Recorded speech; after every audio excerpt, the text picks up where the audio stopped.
Hi, and welcome to today's Daily Chronicle. Today is Thursday, October 2nd, 2025. National parks to stay largely open as government winds down. On August 4th, 2016, hikers descend a ridge inside the Rocky Mountains National Park near Estes Park, Colorado. National parks are largely still open to visitors during the 2025 government shutdown. The federal government wound to a halt Tuesday night, but it mostly kept national parks open.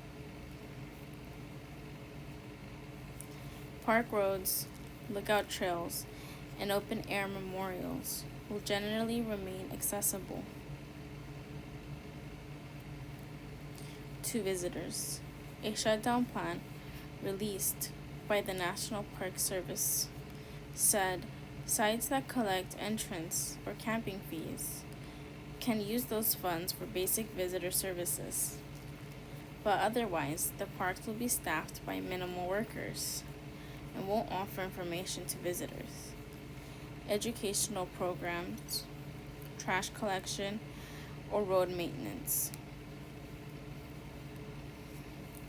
Buildings or areas closed off to the public during off hours will remain inaccessible. About 64% of the 14,500 agency staff are expected to be furloughed beginning Wednesday, according to the plan. National Park advocates, including 38 former superintendents, had urged the government to close parks to the public, saying keeping them open with skeleton crews would be a recipe for disaster.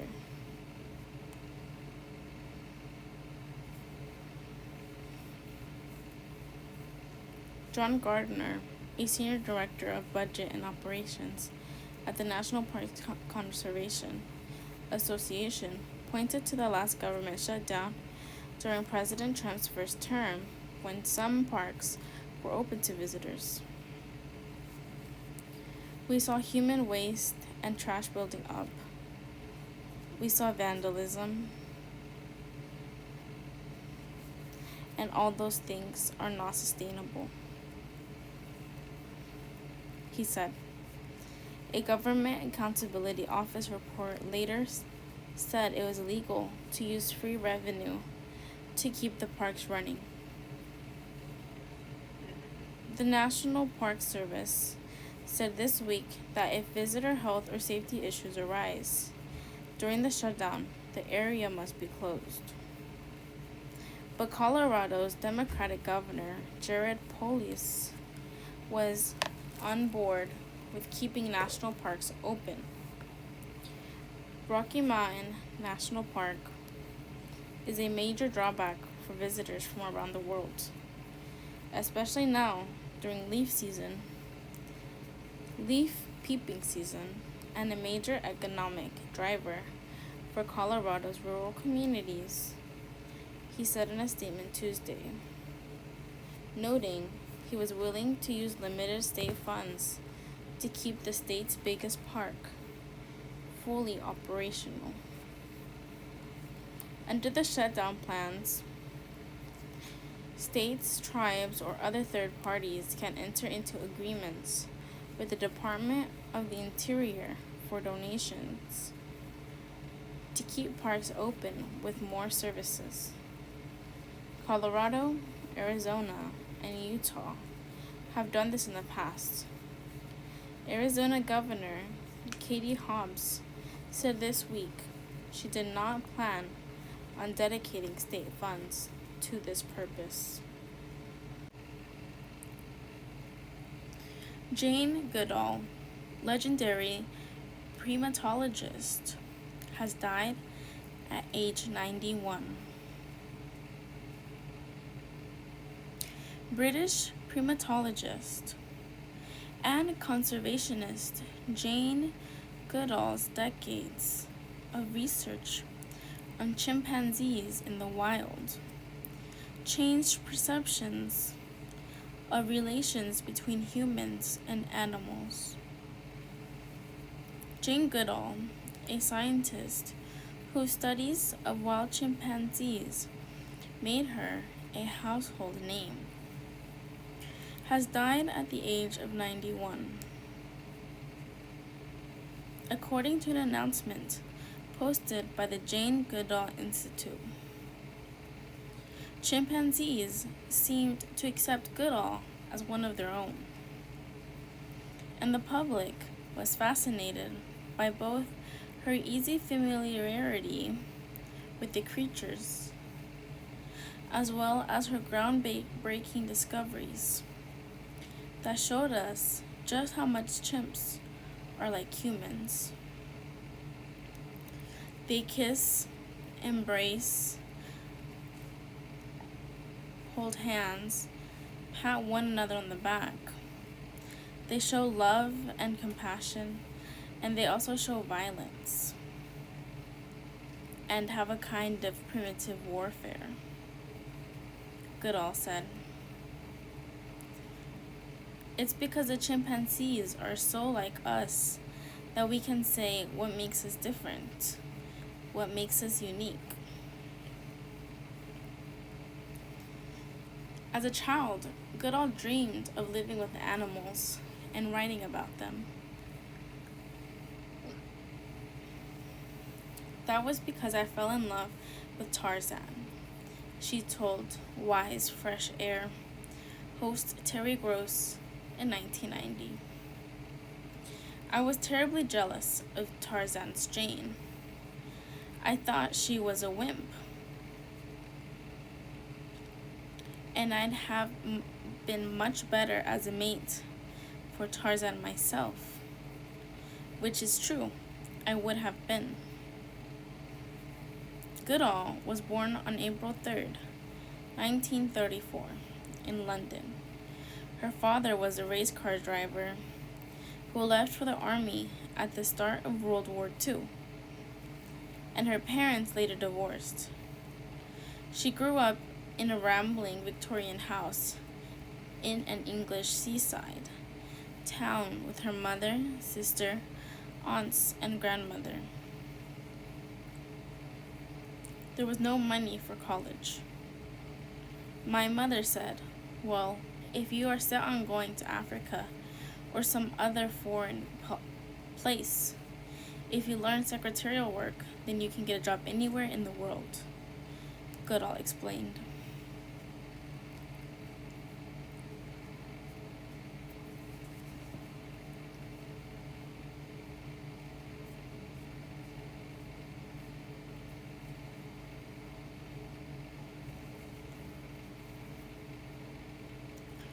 She went to secretarial school, and in 1956,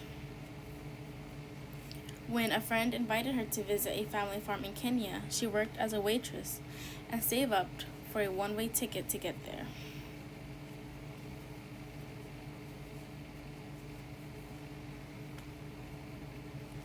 Once in Africa, she quickly arranged to meet the paleontologist, Louis Leakey.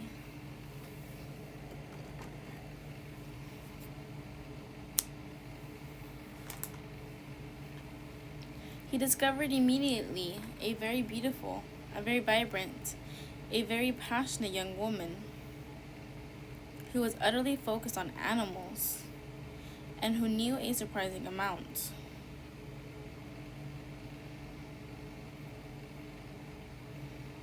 Says Dale Peterson, who wrote a biography of Goodall. Leakey hired her as his secretary on the spot. Leakey was busy digging up the fossil bones of ancient relatives of humans, but he thought someone should really study humanity's closest living relative, the chimpanzee. To him, Goodall seemed perfect. It didn't matter to Leakey that Goodall had no college degree. was just 26 years old and a female. Not exactly the typical scientist back then. In 1960, he proposed sending her to what is now the Gombe Stream National Park in Tanzania. The officials there said, "Well, it's fine, but we can't let a woman live in the forest alone. That would be unseemly," says Peterson. She had to have a chaperone, so she brought along her mom. They both got malaria, and the chimps kept running away. But Goodall did not give up. She offered them bananas and approached them quietly and respectfully. Jane was the first who actually went out and stayed with the chimpanzees and tamed them and got them used to her, says Peterson.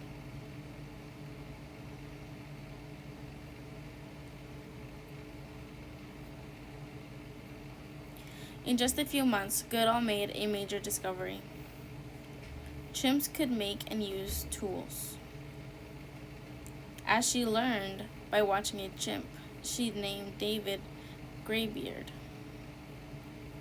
Goodall has called him my favorite chimpanzee of all time. He stripped leaves off a twig, then used it to fish termites out of a mound. Goodall later told NPR that her mentor, Lois Leakey, was impressed.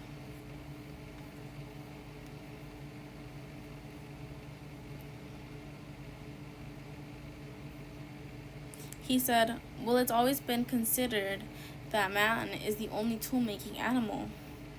So now we have to redefine man, or include chimpanzees with humans."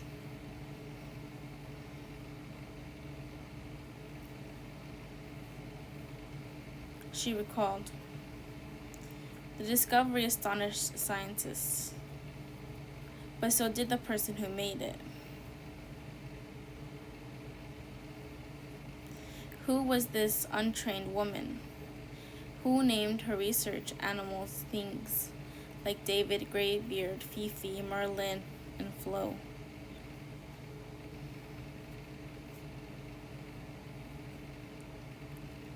She talked about the chimps like they had emotions and personalities. In the 1960s, when she started,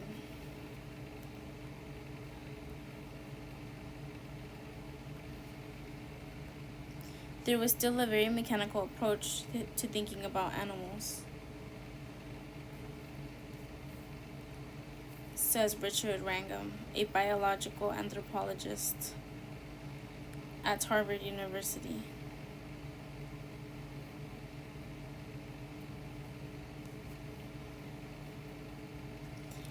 Who said his PhD with Goodall?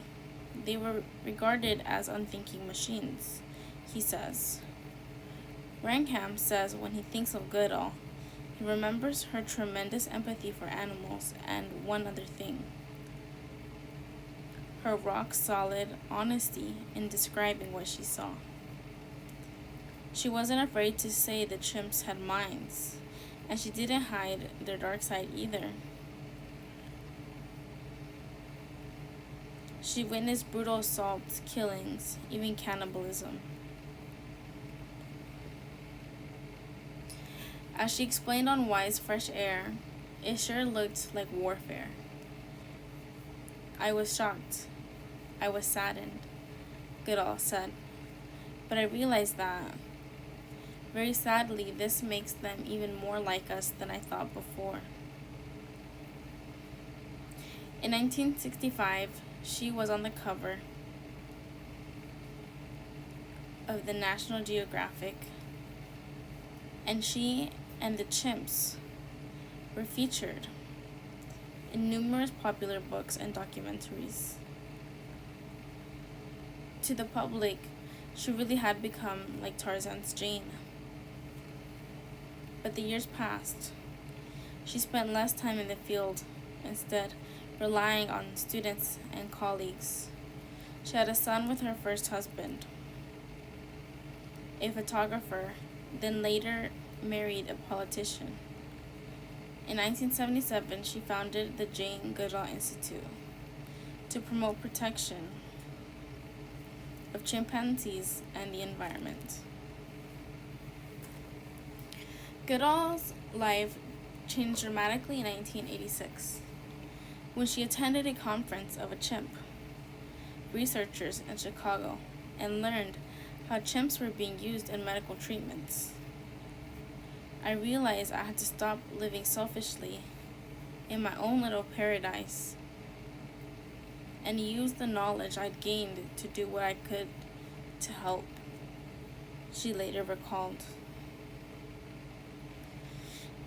Jane Goodall shares a play with Bahiti, a 3-year-old chimpanzee at the Street Waters Chimpanzee Sanctuary near Nanyuki, Kenya in 1997.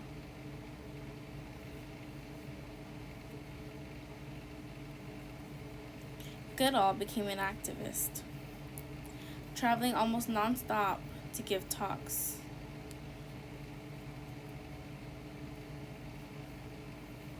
And returning to her childhood home between trips.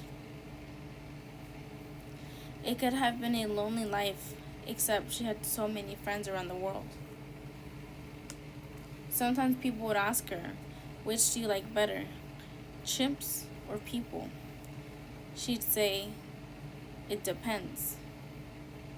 Chimps are so like us, Goodall said, that I like some people much more than some chimps, and some chimps more than some people. Jane Goodall speaks on stage during the United Nations 2014 Equator Prize Gala at Avery Fisher Hall, Lincoln Center, on September 22nd, 2014, in New York City.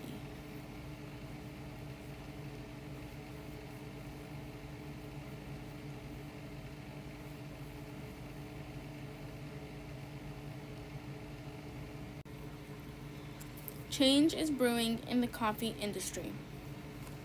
What lies ahead? A man harvests coffee in Rio de Janeiro State, Brazil, on July 21st.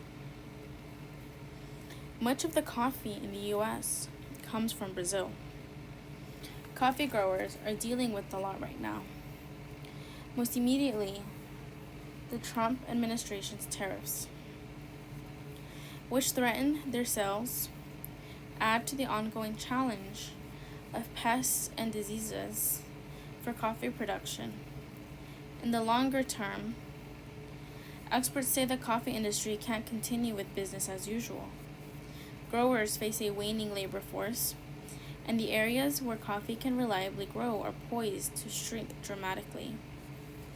While your morning cup isn't going away anytime soon, it could become more expensive and could taste different too. In honor of International Coffee Day on October 1st, we are taking stock of the world of coffee.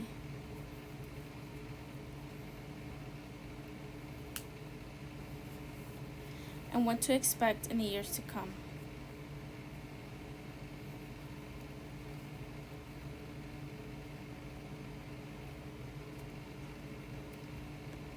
Climate change is shrinking in the land where coffee can grow. Due to the effects of climate change, the land suitable for coffee farming could shrink by 50% by 2050. According to a 2014 study, the analysis found that highly productive areas in the 2 largest coffee-producing countries in the world, Brazil and Vietnam, may become unsuitable for coffee in the future. Much of the coffee in the U.S. comes from Brazil.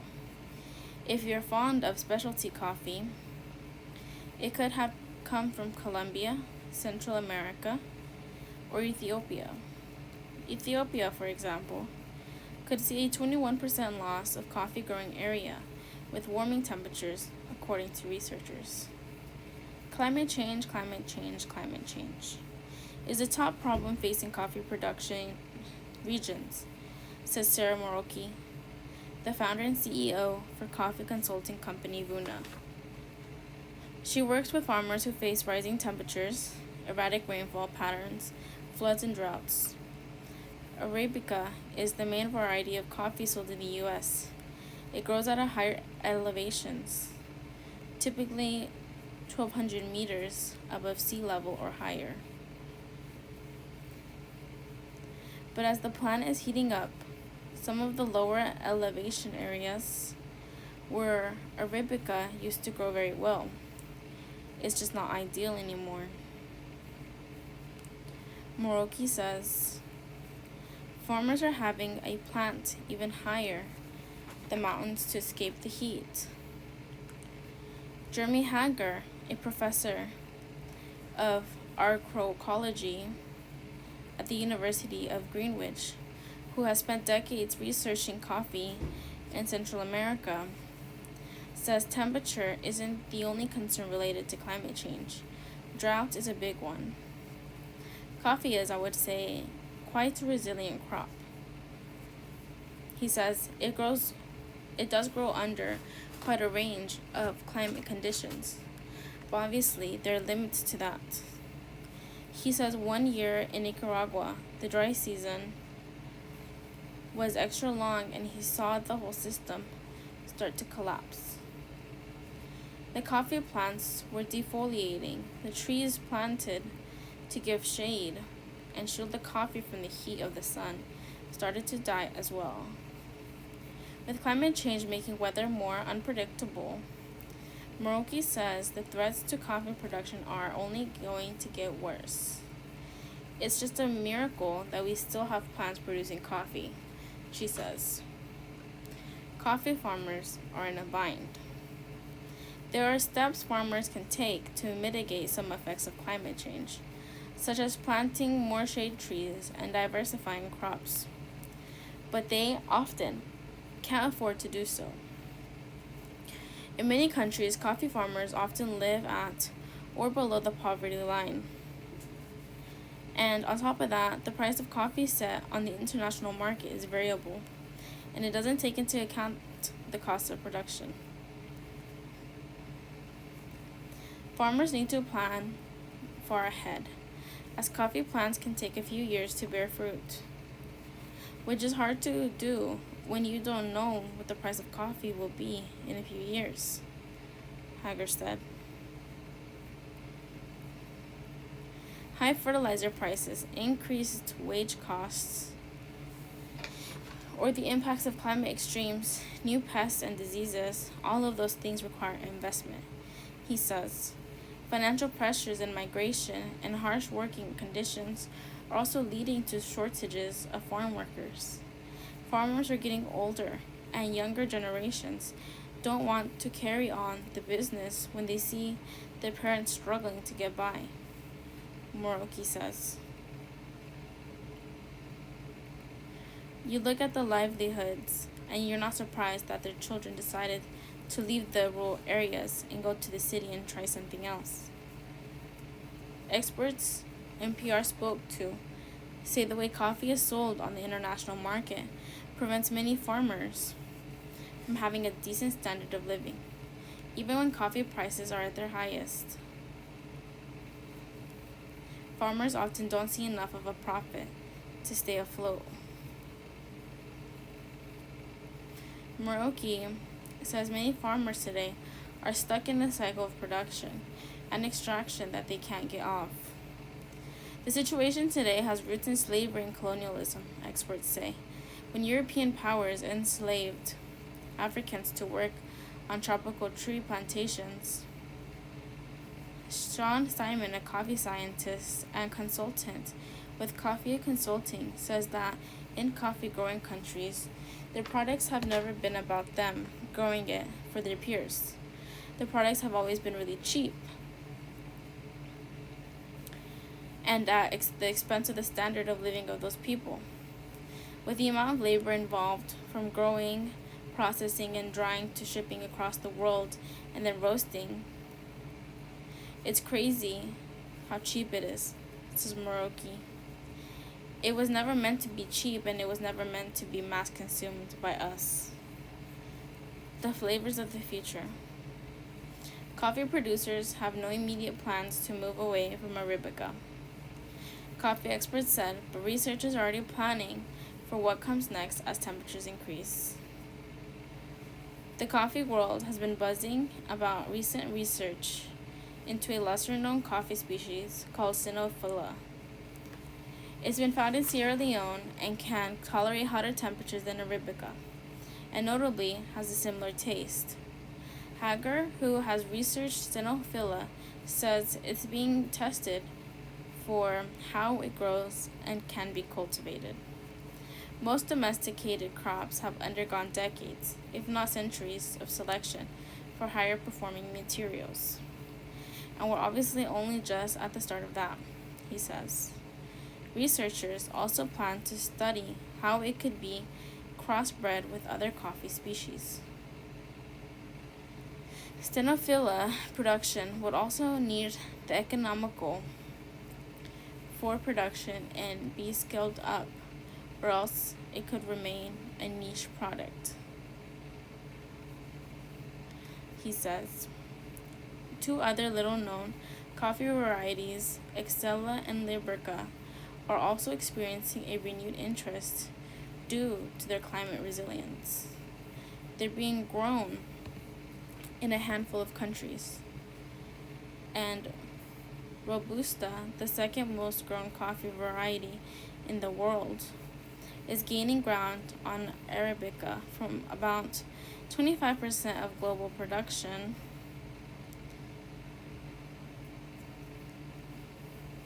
in the early 1990s to more than 45% today.